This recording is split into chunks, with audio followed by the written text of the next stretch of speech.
She was born in France, though she is an American symbol. Like the immigrants she welcomed, she was shunned by the rich and powerful. She was underfunded, unappreciated, and nearly undone by neglect. Through it all, she has been an inspiration to millions. Now, a story of hopes and dreams, the Statue of Liberty on Modern Marvels.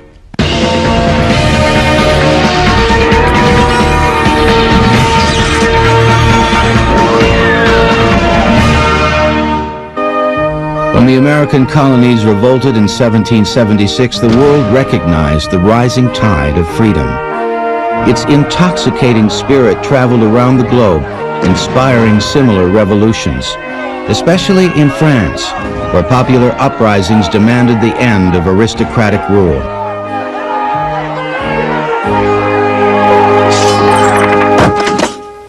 And so, when the fragile American Union exploded into civil war in 1861, the world held its breath. Over a 4-year period, the American landscape was bathed in blood, as over 500,000 men were slaughtered on the fields of battle. More than 4 times the U.S. casualties in the Vietnam and Korean Wars combined. Could a government of the people survive this brutal conflict, which included the murder of its most beloved leader? That America survived this historic crucible became an inspiration around the world, and was felt most keenly in France, where artists and intellectuals admired the American fortitude. It was during an 1865 dinner party in the Paris home of Professor Edouard de la Boulaye that the idea was first suggested. Create a monument to honor America on its 100th anniversary as the cradle of liberty. It would be designed by one of the dinner guests, Frédéric Auguste Bartholdi, to express the admiration of the French people.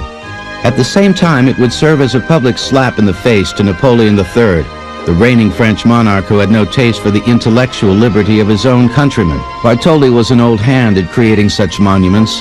The arc of his career suggested that this female representation of liberty would be a triumphant crescendo. As an artist, he reflected the unique sensibilities of his age. The period in which she was created, and the second half of the last century, was an enormously gigantic period of bravado and symbolism in the architecture of cities, in literature, in art. It was a period of great bursting out.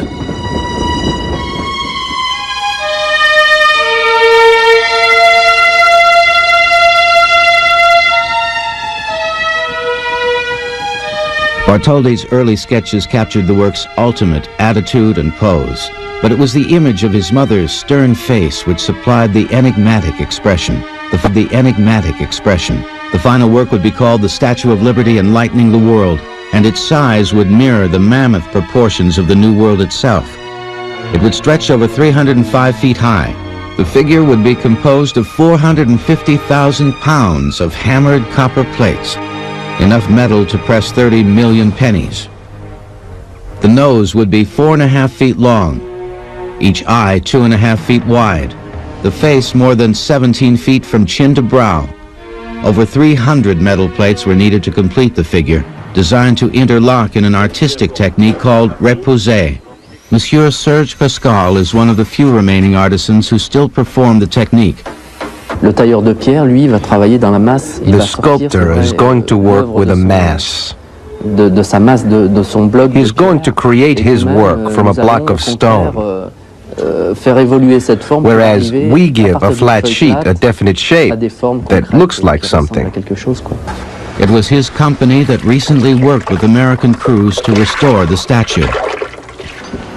It begins by using a plumb bob pointing system to form giant plaster replicas of the model design. Then a wooden frame, a negative form, is built around the plaster. Into this frame, the copper sheets are formed. In the repoussage technique, we start out with a flat sheet of metal. It has to be shaped. It has to be what we call round embossing. We had to introduce heat up to like 400 degrees Fahrenheit to be able to get that the forms to bend properly. Hundreds of different types of hammers, because each hammer had a certain amount of bounce to it, a certain amount of pressure that it could perform, a certain amount of pebbling effect that it would perform. Nous sommes les héritiers, si vous voulez. We have inherited, if you will, this technique from our parents, who with others helped make the Statue of Liberty in France. Par exemple, en France. It's both a tradition in the family as well as in the trade. Because the final structure is hollow, keeping the statue shell stable is an equally difficult engineering task. Up to this time, the statues of this size were all solid. And that was the original concept for this. The original architect-engineer that was working with Bartholdi was Viollet-le-Duc. And he had a plan for filling the interior with boxes of sand to give it stability so the wind wouldn't tip it over and so forth. In a divine act of providence, Leduc suddenly died, and so did the notion of stuffing the statue with sand.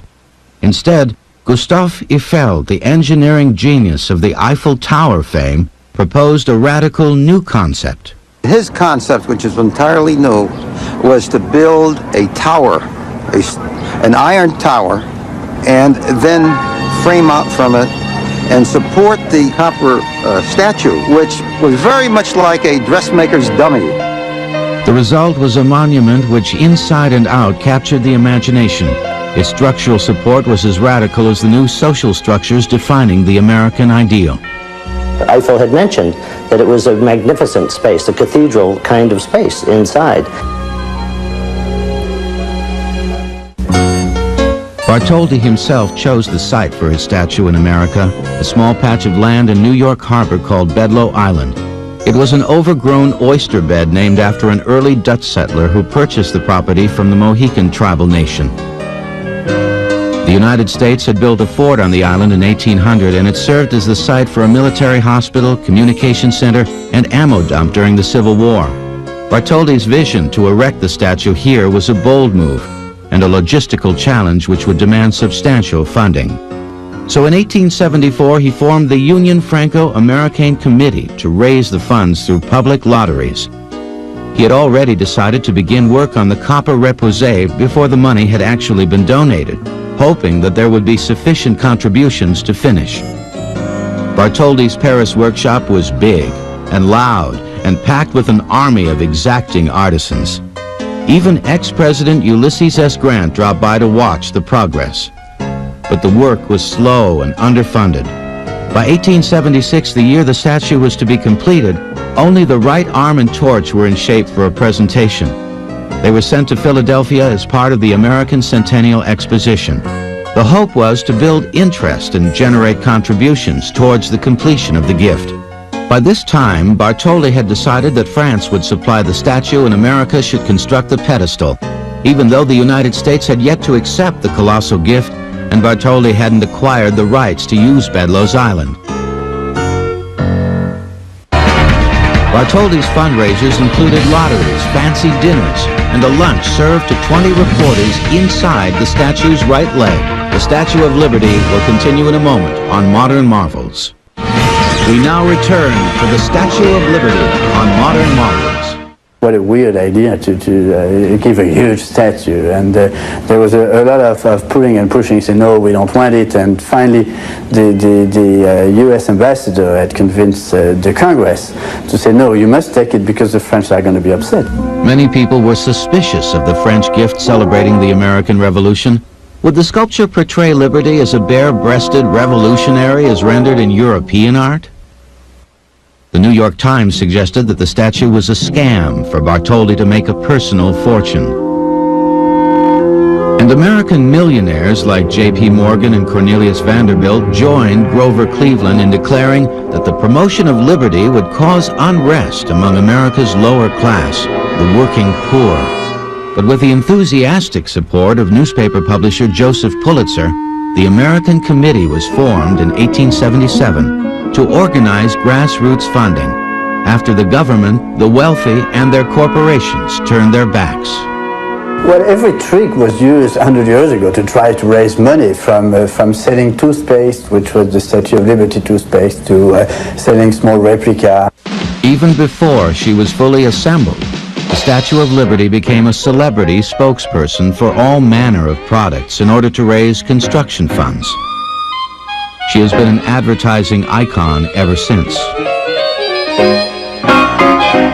The product endorsement feeding frenzy took the new art of hucksterism to dizzying heights, but it wasn't enough.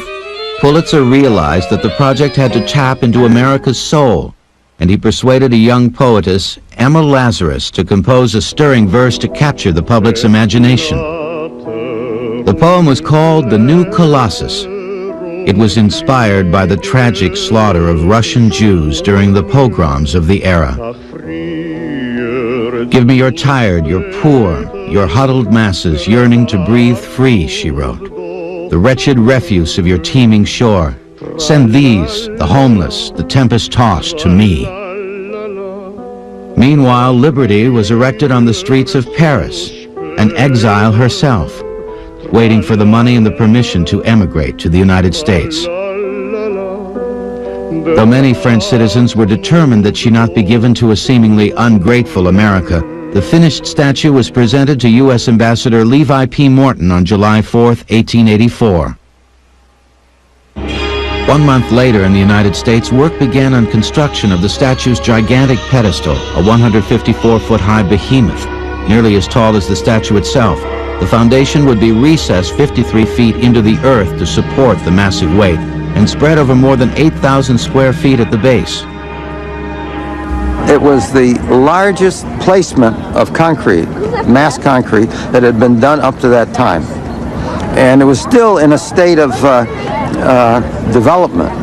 The cornerstone was a 6-ton slab of Connecticut granite set in place on a rainy afternoon ceremony on August 5, 1884. Yet the celebration was short-lived. Less than 3 weeks later, the project had exhausted its funds and work stopped. So the statue was accepted, was built and ready to be shipped, and there was still no pedestal because there was no money to really pay for this pedestal.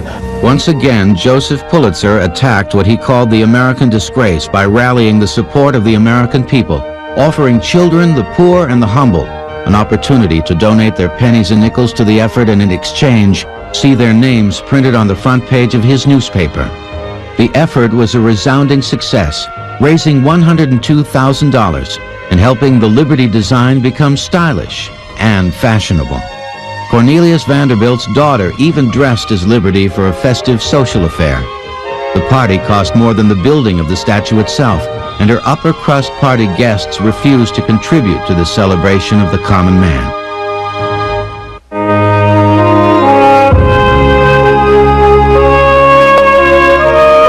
June 17, 1885, the Statue of Liberty arrived in New York Harbor. More than 300 pieces distributed in 214 numbered crates. It would take over 4 weeks before the crates were even unloaded, but there was no hurry. Construction of the pedestal had yet to be completed. For 10 months, Liberty's assorted body parts littered Bedloe's Island until the work of bonding the enormous copper plates to the iron armature could begin.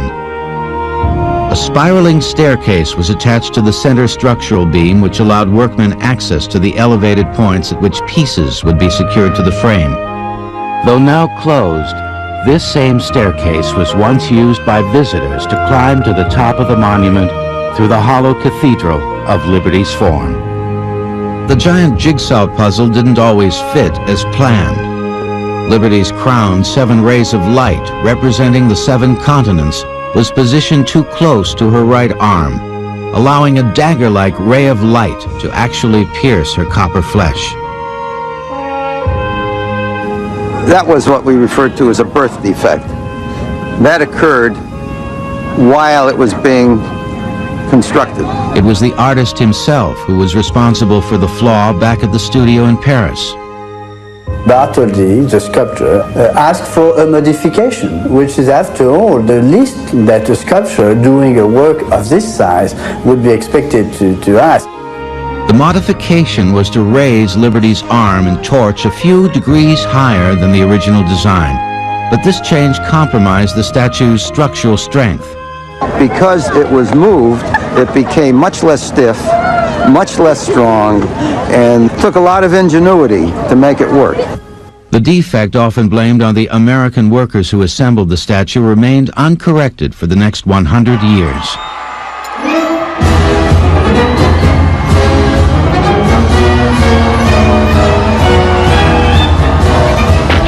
Finally, on October 28, 1886, the Statue of Liberty was complete. 10 years and 116 days after the original American centennial delivery date. After 21 years of planning, fundraising, and sculpting, Liberty stood tall. Across a fog-shrouded harbor, nearly 1 million people struggled to view the unveiling ceremonies. Liberty appeared as a silhouette through the mist. A tri-colored French flag covered her face. President Grover Cleveland, who once opposed the statue, welcomed a crowd of dignitaries on the island. Ironically, American women were not allowed to participate in the festivities honoring a feminine representation of liberty. We cannot guarantee their safety among a crowd of men, officials claimed. Enraged members of the New York State Women's Suffragette Association chartered a boat and stormed the ceremony anyway, chanting their displeasure through megaphones to disrupt the proceedings. The pandemonium they triggered cut short the long-winded speeches when Liberty's veil was dropped prematurely. The following day, professional orator Chauncey Depew recreated his aborted speech for posterity on a new technological miracle, a clay cylinder recording device. Here is his actual voice, captured over a century ago. The spirit voices of Washington and Lafayette join in the glad acclaim of France and the United States in liberty enlightening the world. At long last, Liberty had made her home in America, looking out to sea and beckoning many more immigrants towards the golden door of the New World. And with their arrival, the nation's attention would shift to another small island in the harbor, Ellis Island. Bartholdi also created a second American sculpture, the 15-foot-tall statue of the Marquis de Lafayette in Union Square, New York City. The Statue of Liberty will continue in a moment on Modern Marvels. We now return to the Statue of Liberty on Modern Marvels. Cabrera, Behoud, Einstein, Garibaldi, McCormick, Nielsen. Form a single line. Mein Name ist Hermann Müller. Ich komme aus Hamburg in Deutschland. 40% of the American population can trace somebody back in his family through Ellis Island. And I really think that that's what America is all about. In 1890, New York City was digging the subway system. So they were able to take the landfill from the subways, bring it out to Ellis Island. So Ellis grew from 3.5 acres in size to 27.5 acres. Like Liberty Island, where the statue stands, Ellis Island was a forgotten patch of land. This mass immigration that was coming was very financially beneficial to the steamship companies. They would go over, say, to a small village in Italy and put up posters of a cornucopia, and immigrants literally believed that there was gold everywhere. 1920, my father aged about 33 and my mother was about 30, and my sister, who was 5 months old, and myself embarked for America. The Golden Medina, the land where the streets were paved with gold. We sailed out of Genoa in the month of January 1920, and the ship was always stopping on the way to pick up coal, and it took us 30 days to get here. The ship was crowded. It wasn't clean. We were frightened. The smell of bodies all over the place. It was difficult living aboard. And we were hungry. We were so hungry that I remember vividly that my father and I went up to the first deck and found the garbage cans on that deck. And the garbage cans, we dug down and brought up food. And we brought it down for my mother, and my mother would never eat it. The steamships would pull into Manhattan, and 2 medical inspectors from Ellis Island would board the steamships and go to the cabin class people and the first class people and give them a very quick medical examination aboard the steamship. They felt that if these people could afford the $65 for an expensive ticket, they could obviously support themselves. The people that traveled to Ellis are those that traveled in steerage. While the rich were invited to walk right down the gangplank into Manhattan, the poor were not allowed off the boat. And traveling below deck in steerage, they never saw the Statue of Liberty welcoming them to America. Instead, they were herded onto crowded ferries and shipped to the imposing brick and tile processing center on Ellis Island, a collection of bureaucratic buildings where their American experience would begin. They would enter Ellis Island to the baggage room. They would have the opportunity to check their bags so they wouldn't have to carry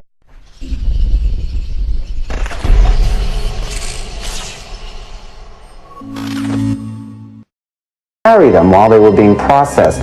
Well, if you were a Russian Jew escaping the pogroms in Russia, a man in uniform would be very frightening to you.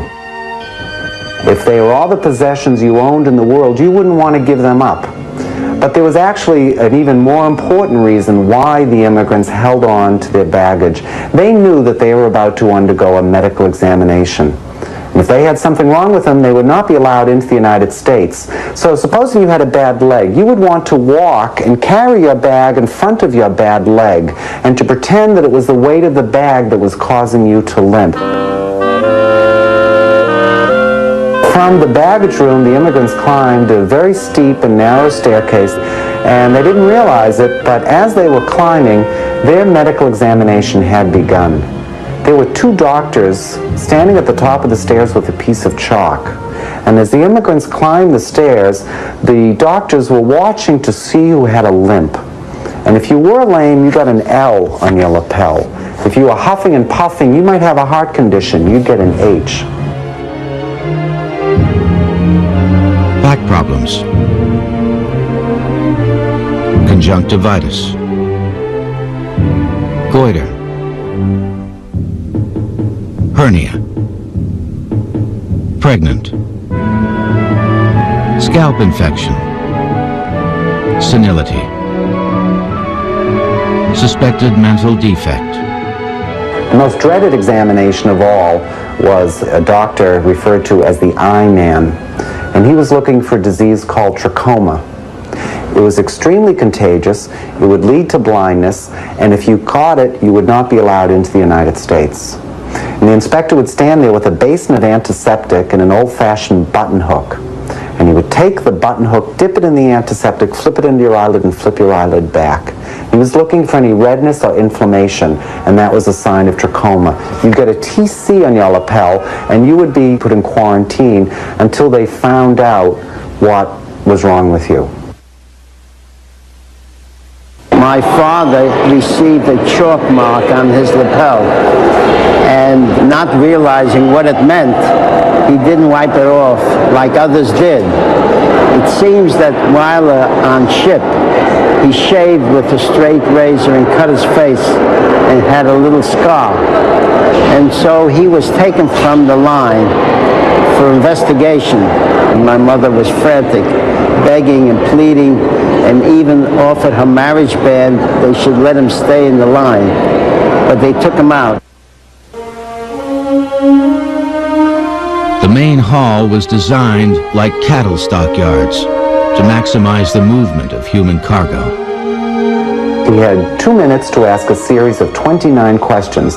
What's your name? Where did you come from? Why did you come here? How much money do you have? Where did you get it? Let me see it. Who paid for your passage? Do you have any friends here? Any relatives? Very often I think of the enormity of the decision by the authorities. Had they decided to send me back, I probably would have been a bar of soap.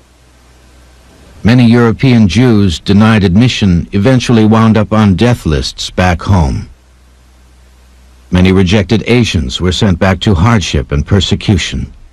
There were a group, an entire shipload of Italians coming through that did not have their papers. And their papers, their official papers, were ultimately initial W period, O period, P period, without papers. So the workers at Ellis Island, just for shorthand, would say, oh, we have 3 WAPs here and there are 5 WAPs over there.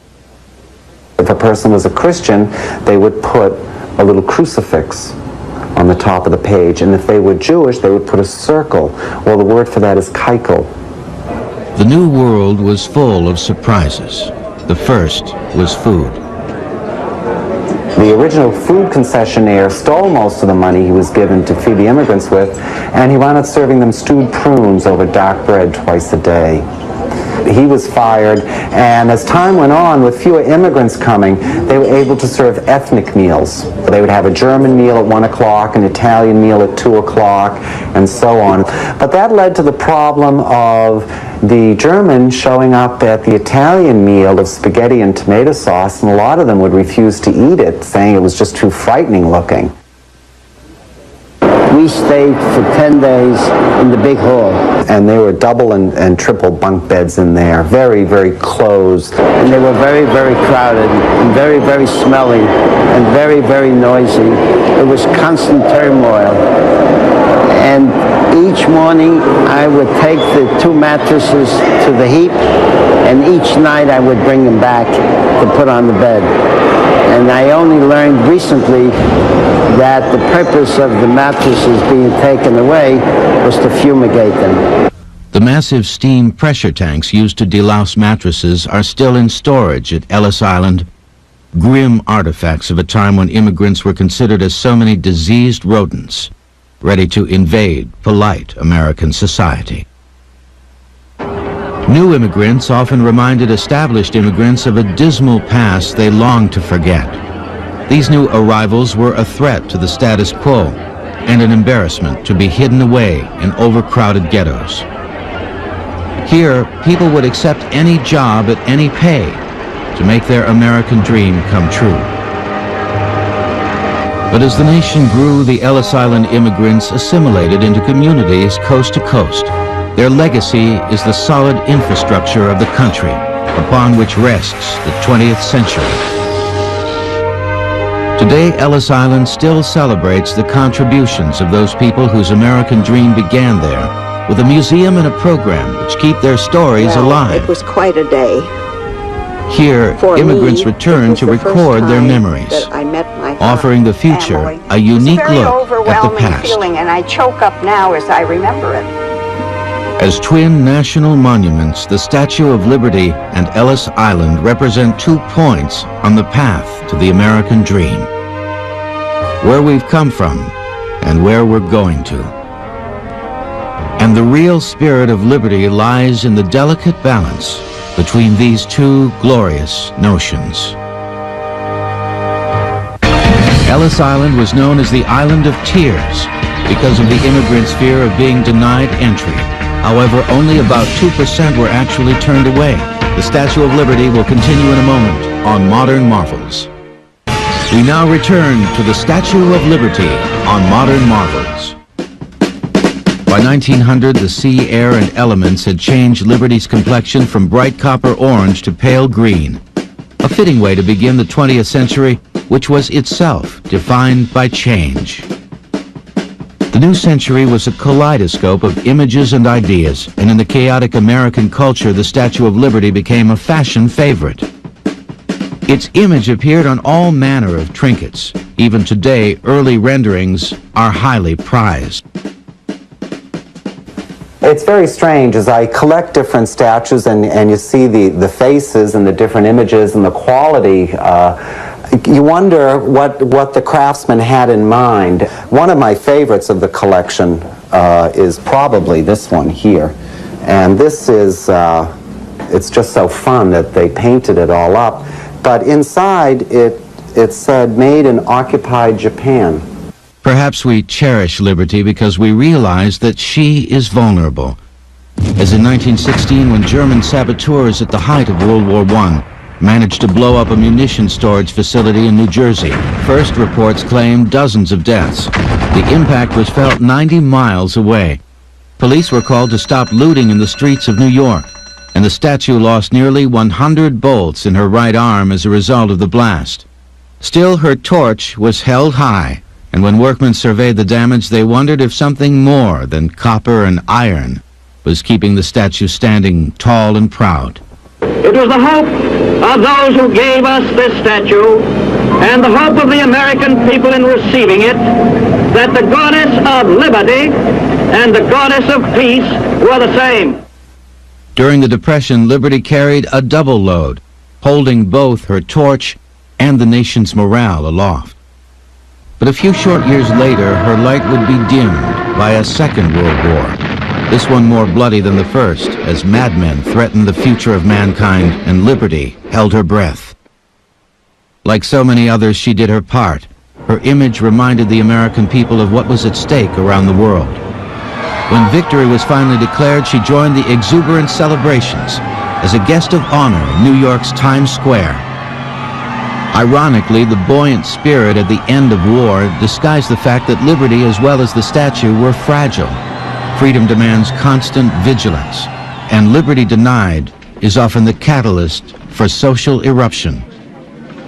In the second half of the 20th century, many groups who felt alienated from America's mainstream commandeered the statue to make their desperate political statements. 1956, Hungarian patriots occupy the torch and display their flag of liberation. 1965, a black liberation organization is caught plotting to blow up the statue. 1980, two protesters demanding freedom for an imprisoned Black Panther leader damaged the statue as they climbed the Liberty's exterior plates. These events, plus the corroding influence of acid rain, took their toll on the statue, showing just how fragile she actually was. Like Ellis Island, the Statue of Liberty was quickly becoming a neglected relic from America's past. Pieces of her ornate torch were breaking off and washing ashore in New Jersey. So it was with a great burst of patriotic zeal that America took a second look at both the Statue of Liberty and Ellis Island. It started when President Reagan asked Lee Iacocca to mount a private sector effort to restore both the Statue of Liberty and Ellis Island. First time I came here was a cold November day in 1982 with Mr. Iacocca, and the place was a wreck. I wondered what we'd gotten ourselves into. We felt that the American people would help us if we could figure out how to ask them to help us. The years have been hard on Ellis Island, and they've been hard on the lady with the torch across the harbor, too.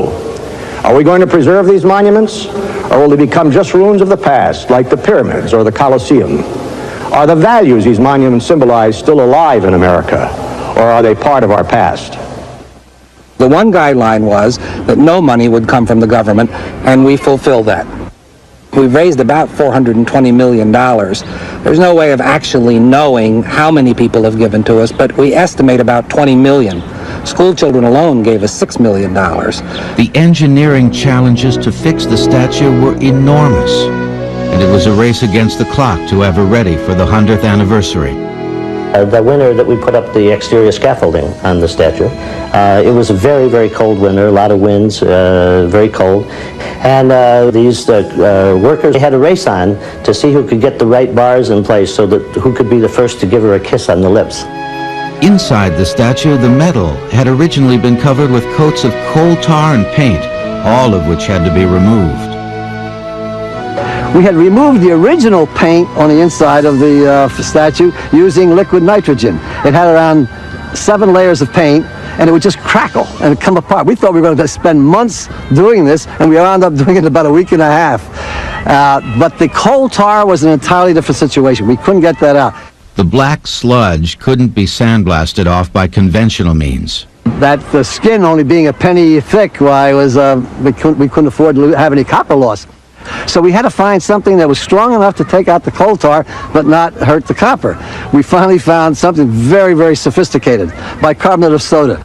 More than 40 tons of bicarbonate of soda were used. Meanwhile, rusted armatures were swelling against the thin copper skin. And so it started ripping itself apart, and the weakest link was the copper. And indeed, a number of the connections were completely destroyed through this period of rusting. This bar represents one of the first handmade samples of the armature bars that are part of the tertiary structure that holds the copper in place on the statue. And of course, originally, it was very easy to make these because they had already used a process that is called repousser. A literal translation is pushing from the reverse side, in which they made the copper, bent the copper on forms that were reverse forms. So then they just bent these bars on the same forms, and the two matched very nicely. We, of course, had another challenge. We didn't have the forms, but we had to replace over 1,800 bars, no two of which were the same. It was exhausting, hand-wrought repousser work, which 100 years after the original construction was becoming a lost art. During the two world wars, in 1914 to 1918 and in 1945, we lost many skilled people trained in this technique. So today it's a technique, like a lot of the arts, which has lacked the craftsmen due to war casualties. French artisans were the only workers in the world who still performed repousser, and their numbers were dwindling.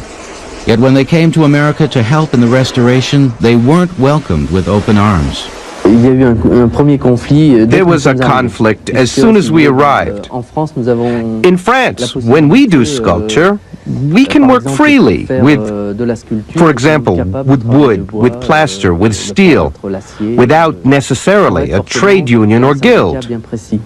In your country, there were unions who didn't understand why parts of wood or plaster had to be made for them by others. Fortunately, it was a conflict that was short-lived. We had the Americans join the French and come over. When they came over here, they taught our American metal workers how to do this repousser work. So basically, the respect that they had for one another and the respect that the Americans had for the French technique wound up being what made them all workable. They became very close friends in most cases. Today, 10 years later, we take Americans into our studios who come to study for about 2 to 3 weeks, to whom we explain the repousser process. Reclaiming the original look and attitude of the statue was a primary goal of the restoration process, particularly when the work focused on Liberty's flame. Bartholdi's original design was for the flame to be a solid object covered in gold and reflecting exterior light. But through the years, crude attempts were made to carve out panels and allow light to stream from the inside through colored glass. Gutzon Borglum, the man who carved Mount Rushmore, had made the greatest design change and the greatest error. His awkward recrafting of the flame kept the statue from being watertight. Yeah, that was the source of a lot of the water, with the salt air in the water running down on the inside of the copper and coming in contact with the iron armature that was the original structure within the statue. Today's new flame is Bartholdi's old idea, a solid gilded crescendo, simple and pure. Liberty is again enlightening the world. On July 4th, 1986, the party began. It was called Liberty Weekend, and it was shared with 1.5 billion people around the world. We are the keepers of the flame of liberty. I ask that you all join me in this symbolic act of faith, this lighting of Miss Liberty's torch.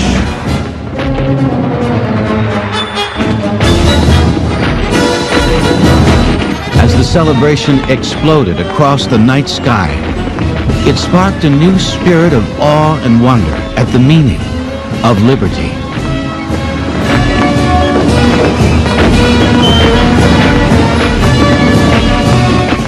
At 17 letters, this is the longest name on the American Immigrant Wall of Honor at Ellis Island. Modern marvels will return. We now return to modern marvels. 100 years ago, when the world dreamt of freedom, the image of a lady with a torch came to mind.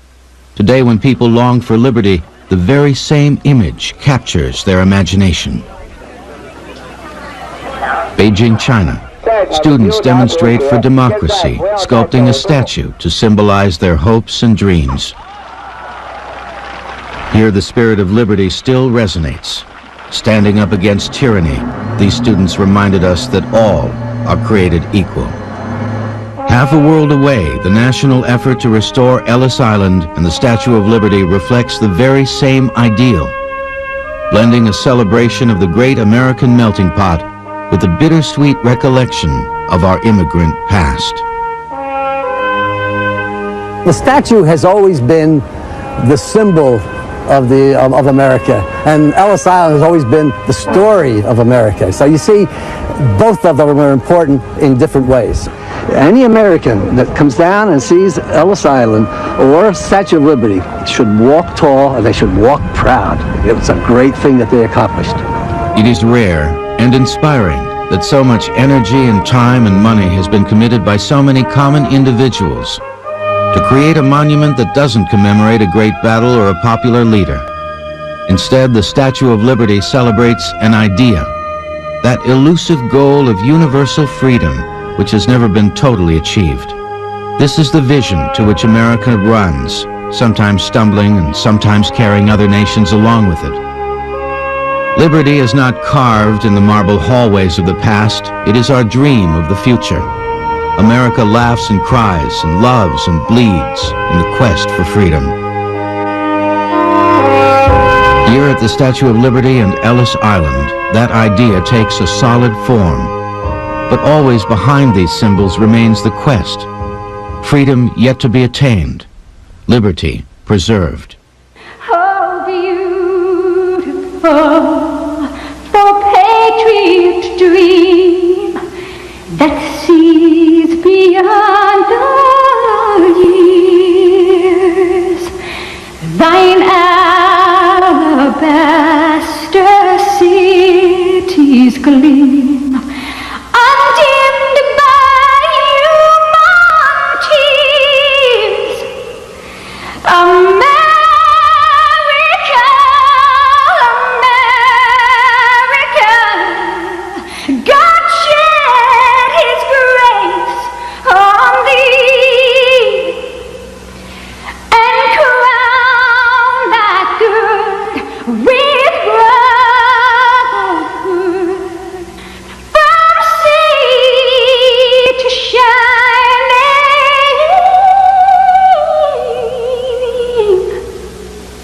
sea.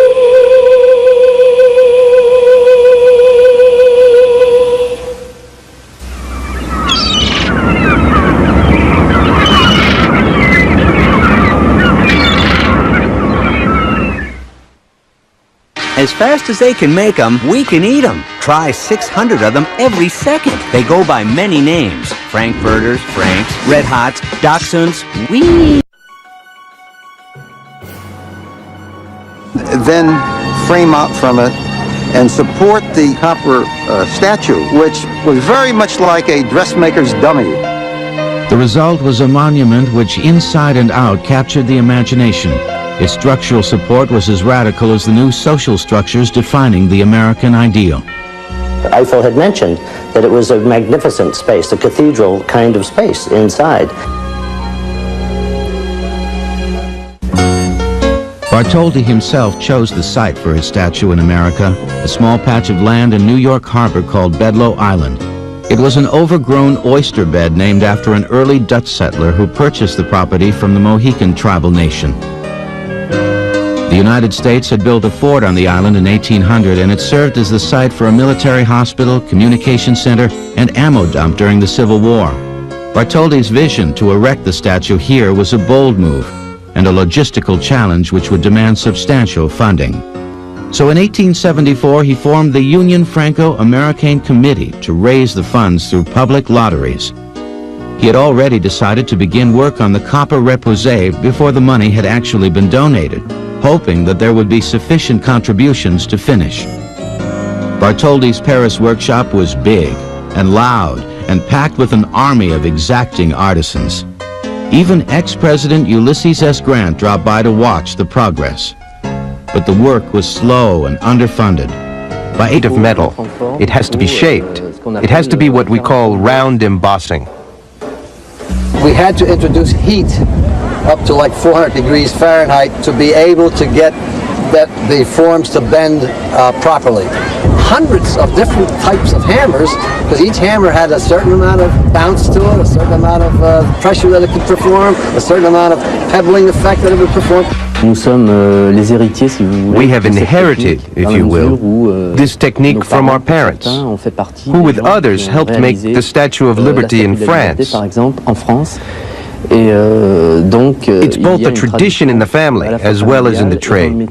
Because the final structure is hollow, keeping the statue's shell stable is an equally difficult engineering task. Up to this time, the statues of this size were all solid. And that was the original concept for this. The original architect-engineer that was working with Bartholdi was Viollet-le-Duc. And he had a plan for filling the interior with boxes of sand to give it stability so the wind wouldn't tip it over and so forth. In a divine act of providence, Leduc suddenly died, and so did the notion of stuffing the statue with sand. Instead, Gustave Eiffel, the engineering genius of the Eiffel Tower fame, proposed a radical new concept. His concept, which is entirely new, was to build a tower, an iron tower, and ultimate attitude and pose. But it was the image of his mother's stern face which supplied the enigmatic expression. The final work would be called the Statue of Liberty Enlightening the World, and its size would mirror the mammoth proportions of the New World itself. It would stretch over 305 feet high. The figure would be composed of 450,000 pounds of hammered copper plates, enough metal to press 30 million pennies. The nose would be 4.5 feet long, each eye 2.5 feet wide, the face more than 17 feet from chin to brow. Over 300 metal plates were needed to complete the figure, designed to interlock in an artistic technique called repousser. Monsieur Serge Pascal is one of the few remaining artisans who still perform the technique. Le tailleur de pierre, lui, va travailler dans la masse. The sculptor is going to work with a mass. De sa masse, de son bloc. He's going to create his work from a block of stone. Faire évoluer cette forme. Whereas we give a flat sheet a definite shape that looks like something. It was his company that recently worked with American crews to restore the statue. It begins by using a plumb bob pointing system to form giant plaster replicas of the model design. Then a wooden frame, a negative form, is built around the plaster. Into this frame, the copper sheets are formed. In the repoussage technique, we start out with a flat sheet. That America survived this historic crucible became an inspiration around the world and was felt most keenly in France, where artists and intellectuals admired the American fortitude. It was during an 1865 dinner party in the Paris home of Professor Edouard de la Boulaye that the idea was first suggested. Create a monument to honor America on its 100th anniversary as the cradle of liberty. It would be designed by one of the dinner guests, Frédéric Auguste Bartholdi, to express the admiration of the French people.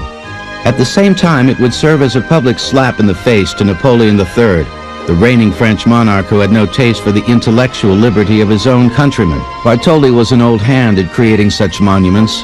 The arc of his career suggested that this female representation of liberty would be a triumphant crescendo. As an artist, he reflected the unique sensibilities of his age. The period in which she was created, and the second half of the last century, was an enormously gigantic period of bravado and symbolism in the architecture of cities, in literature, in art. It was a period of great bursting out.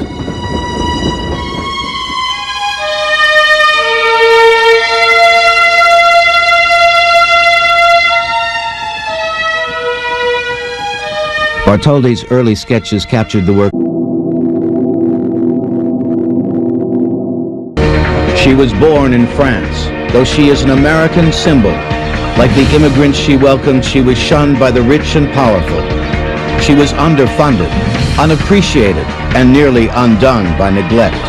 Through it all, she has been an inspiration to millions. Now, a story of hopes and dreams, the Statue of Liberty on Modern Marvels.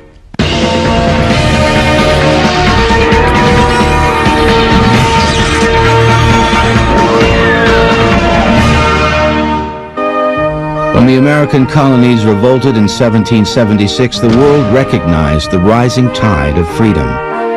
Its intoxicating spirit traveled around the globe, inspiring similar revolutions, especially in France, where popular uprisings demanded the end of aristocratic rule.